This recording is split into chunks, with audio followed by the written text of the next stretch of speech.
All right, guys, so we're going to take a look at chart patterns. First off, we have the head and shoulders, or the inverted head and shoulders. The markets are driven by human nature. All right, and human nature can be very predictable, especially in highly emotional environments such as the cryptocurrency market. And with that, we have recurring price patterns that are printed by the market participants' beliefs and perceptions of the asset that we're analyzing. The head and shoulders pattern is the first one we're going to take a look at. And we went into this in a little bit of detail in the 3-bar formation earlier on. This is almost everything pieced together. It's reversals, trend lines, and all sorts. We're going to go into it. I'm not going to spoil it. And we're going to take a look now in this episode. Take your time with this again. This stuff is really, really, really key. All right, guys. So welcome back. In this episode, I'm going to tie a few things in together. So we're going to look at the head and shoulders pattern. That's what the name of the episode is. But what this essentially is talking about reversals as well. Because you understand support and resistance. You understand supply and demand. You understand how an asset needs supply and demand in order for it to develop, grow, and be sustainable long term. And you understand how that forms trends and how we like to position ourselves within trends. You also understand how trending markets have shorter term counter trends. Everything you've learned so far is going to be pieced together in a much more sophisticated way, but you just need to layer this kind of knowledge on top of one another and go into your own charts and go and play around. This stuff takes time, guys. It's not easy at all. So don't feel like, don't feel like you're not getting it or it might be too much to take in. It took me a long time to get my head around this stuff. It's really not easy, especially if some of you guys have never even looked at charts before, okay? But what we're looking at in this episode is this, all right? I'm gonna move around. I'm gonna do a little bit of drawing for a while. So just sit tight and sort of watch what's going on, all right? So we're gonna do the bullish case first, okay? Let me move this out of the way. All right, so say for example, we're just gonna pick 50K and say we're analyzing Bitcoin. Just ignore the prices on the side. This is the price and just we're creating a scenario, okay? So with trends, okay? And we're gonna kind of piece a few things together in this episode. With trends and supply and demand and the flow of supply and demand, all right? Especially in the asset class that we trade, there's a lot of factors, okay, that may bring around new demand in order for a price to increase, but there's a lot of factors as well that pulls demand out of the market and increases supply, and that's what makes the asset's price decrease. In this example here, okay, say for example we're analyzing Bitcoin and we're creating higher highs, higher lows, higher highs, higher lows. We trade into resistance and then we do something like this, all right? I'm not sure how many of you guys may have traded before, you understand technical analysis, and if you don't, what this is here is a head and shoulders pattern. And look, you've even got a cool little tool on the side. Look, the head and shoulders. And you can draw it like that.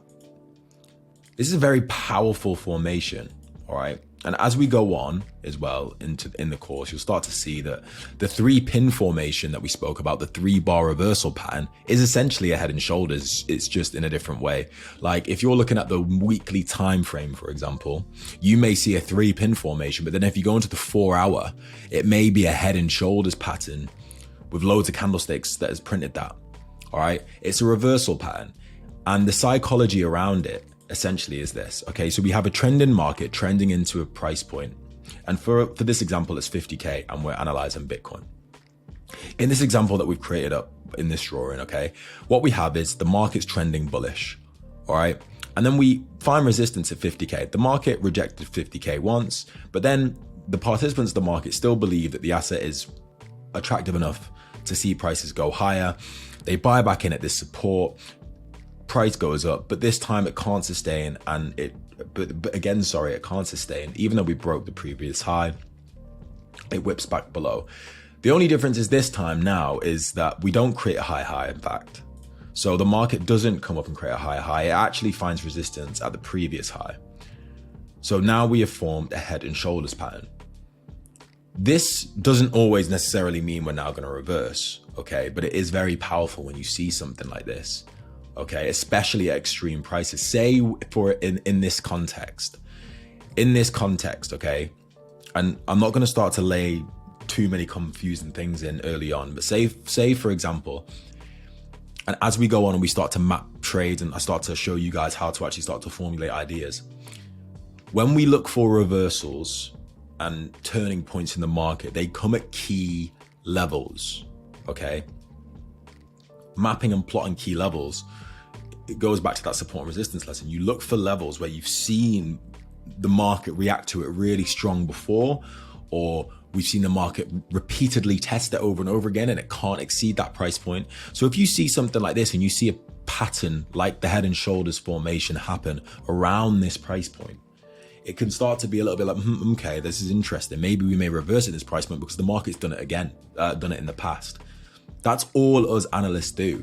Even on the macro level, even on the on-chain level, even on all of the levels that we analyze, we don't have a mystical ball. We're not guessing. We're using historical data and trying to frame ideas and see if that may repeat in the future because it's repeated in the past. That's essentially all we're doing. So if we see a very powerful head and shoulders formation happen at a very key level, let's say, for example, in this scenario, 50K on Bitcoin, say we're in say we're in the future and 50K's had huge reversals 3 or 4 times, huge sell-offs, all right? And there's loads of other factors, underlying factors, which are determining our kind of stance to see a reversal here. When you see something like this, essentially what it's telling us is this, okay, we've had one rejection already. The secondary push higher, right? And usually you'd like to see some sort of like rejection on the candlesticks, like maybe like a shooting star or something like that, or maybe like a double top or some other strong sort of pattern. Anyway, but what we'd like to see here is a rejection. And then what's this? It's like a fish poking its head out of water, really, and it doesn't like being up there, yeah? And then it retraces and goes back below. And then instead of forming a higher high, which is what you'd like to see in a trending market, it can't exceed that. And then what we're going to see from what we'd like to usually see from here is then a continuation to the downside, okay? And with trends, okay, this is the usual rule of thumb. If you have higher highs being formed and higher highs being formed, right, then you know you're in a bullish trend. In order for us to continue bullish, you want to see something like that. But that didn't happen. What actually happened instead was the market failed to form a higher high. So higher high failed to form. That's one reason as to why we think, okay, this is a little bit weird now. Number 2, this low actually broke the previous higher low. So higher low was broken to downside. So all that really is, don't overcomplicate it. All this really is it's just a level of support really that was broken. Say, if I didn't really draw that good enough, but say that was like quite a significant close below. Yeah. Ideally, you'd want it a little bit significant. And that doesn't always have to be the way, to be honest. It doesn't always have to be the case. But eventually, you'd want to see this low being broken. And it did eventually anyway. All right. And then we come back up and say we come back up and retest. Okay. So not only was that higher low broken to the downside, but instead of reclaiming, what I mean by reclaiming, I just want to get this across. If a level is traded below, a reclaim would be something like this. Okay, and then it goes back and continues to trade higher. What I mean by the level wasn't reclaimed, it means it was tested on the other side and then it continued lower. So in this example here, instead of the market reclaiming this level, let's say this level's 40K. Instead of the market reclaiming 40K after it broke it to the downside, it came up and tested it. So now what's the market done? Instead of continuing to form higher highs, what it actually does is it forms lower highs and lower lows, okay? So that's how you know that there's been a shift in market structure. And essentially what a head and shoulders pattern is, it's not the absolute top, like catching the top and the complete turn of the market would be this. It would be catching it there. It's not catching even the second. It's understanding that, okay, so once we've been forming higher highs and higher lows and that's what we've been printing, we've now begun to change direction. And it's this essentially, this is what it's going to form at the top of them turns. It's going to form this head and shoulders. That's what the market is going to form. Yeah. Always. based on the laws and based on the way we identify structure and based on the way higher highs and higher lows form, that's the picture that we'll want to see. And usually best practice, and this changes around, and as we get into deeper episodes, you'll see how dynamic we are, and you can see how dynamic we can be. But this stuff is really key, and there's so many different ways you can play this, and you'll see, like, as you get more experience in understanding the flow of price, and you understand how the markets tend to move based off probabilities, based off these common patterns that you see. Because remember, all of these patterns are formed, and they're identified by us as analysts because of the nature of human nature. It's because it's repetitive, especially in high emotional environments such as the financial markets. That's the only reason why we're able to even call it head and shoulders, because we've seen it happen loads of times, because trends change, and they change in a very similar fashion. And when you understand that, you can play these in so many different ways. You can anticipate, okay, this part of the head and shoulders have just been formed. Maybe we may see price magnetized here before here, and you can start to capitalize on little moves. But we're not going to overcomplicate it. We're not going to get too excited. But anyway, let me remove all these drawings, and we're going to go over to the charts properly and have a look. Okay, so there's two real good examples we're just going to speak about, because we're not going to overcomplicate things, okay? There's no need to. We're just going to have a look at two real key examples on the BTC chart. All right, so one really nice example of a head and shoulders is this one, okay, on the chart.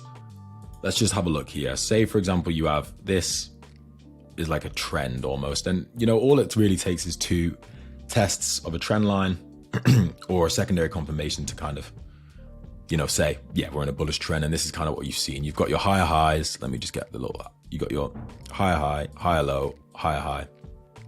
All right. And then this is like the higher low. Okay. Which, as you can see, instead of a new higher high being formed up here, which would have seen prices continue higher, we broke down, we formed like a lower high, and we formed a lower low, lower high, and then the market began to trade down. So what we've sort of, and this isn't pretty, and by the way, head and shoulders aren't always really pretty on the charts. This is almost sort of like a head and shoulders pattern. Yeah, you can see that's an ugly one, but that's what it is. That's essentially what it is. You have your price point here, your key price point. And it's funny because that example is actually 50K, around 50K anyway. You have that key price point, and as you can see, the market came up, it rejected it, all right, and then it did trade above it, but it came back down, rejected it, and then we began to trade off, and so on and so forth. That's a really nice example of a head and shoulders. And by the way, head and shoulders work in reverse as well. Literally the exact same, but just on the bearish side, and you have a pretty.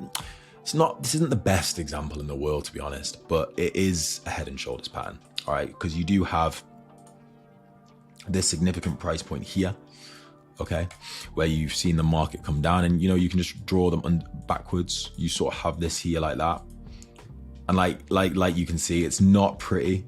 It isn't.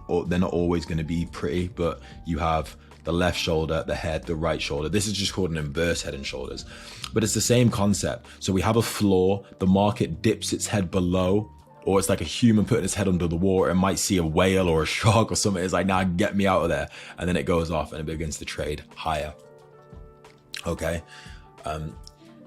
As we begin to go further and further on, and we start to map ideas and we start to map trades, you'll see this stuff in a much better and clearer light.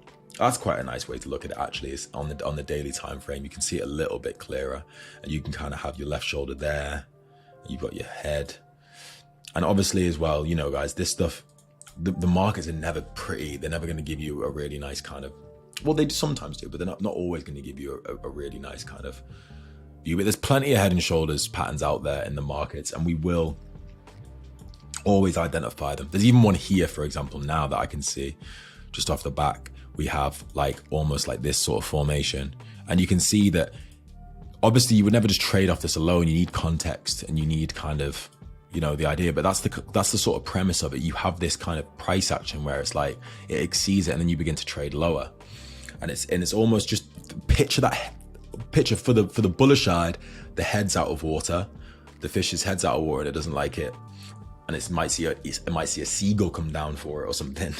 And on the flip side, it's like a human putting its head underwater, and it sees like like a shark or something. It doesn't like, it has to get its head back above water. Same concept. Price tries to exceed a key significant level, okay? But it can't sustain it because the demand isn't strong enough or the supply isn't strong enough, and then the market begins to trade off and reverse, okay? But we're gonna go into all this in way more detail. This is just the basic stuff and the basic concepts of it all. All right, guys, so thank you for watching, and I'll see you in the next episode. All right, guys, so you got a little look into Head and Shoulders there. We're gonna go into all of this stuff in way more detail. Again, this is an episode you could stay on for weeks if you want to. Really take your time with it. It's so important. It's everything as you've seen with regards to reversals and the shifts in market structure and the shifts in trends. And like we said, you need to be positioned correctly with regards to the trend, because a trend is your friend in the markets. Thanks for watching, and I'll see you in the next episode.